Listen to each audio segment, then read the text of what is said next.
Did she mention how she was feeling that day? She did. She was feeling extremely hopeful. She was gonna fight. On the morning of August 30th, Kymberly says she talked to Autumn, who said she was going to popular Green Lake to clear her head and make a plan to get her kids back. But only a few hours later, her body was mysteriously found floating in the lake. What is your emergency? There is a body in Green Lake. It's a female, belly side down. Police arrived on the scene and immediately noted something didn't seem right. How did Autumn get into the water with shoelaces around her neck?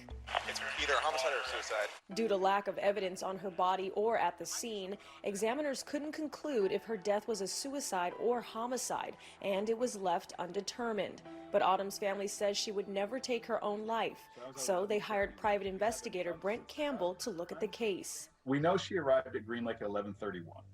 We know that her last text to her stepmom was at 11:51. From that time till probably around 3:30, we have a hole in the timeline. My investigation, I have no signs of suicide. They've got a journal entry from Autumn that they're calling a suicide note. It was not a suicide note. It was a prayer journal. Brent says that the way her jacket was found over the laces on her neck doesn't add up either. She had her vest zipped up to her chin that covered the laces. So if you think about it, how does one do that? There would have to be some sort of a locking mechanism on that shoelace, like a tourniquet type thing. But there wasn't.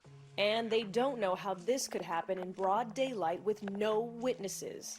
It is probably the most popular running and recreational lake in Seattle. On a midsummer day, the family and I can't imagine that nobody saw or heard anything. At the time, Autumn's fiancé told police he was with his mother all day and never spoke to her.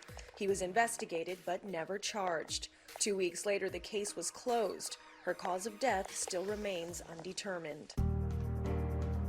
But now, thanks to pressure from Autumn's family and Brent's investigation, her case has been reopened. There are no suspects at this time, but they are looking for help from the public. If anybody was at Green Lake August 30th last year and you took pictures, please check your phones. It's crazy that nobody saw anything. We feel that Autumn's life needs to count. The family's very determined to find out the truth. We reached out to her fiance but haven't heard back. Seattle PD said in part, this is still an open investigation.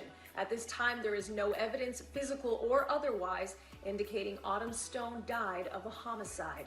If you have any information on what might have happened to Autumn Stone on August 30th of 2019, please call the Seattle PD at 206-233-5000.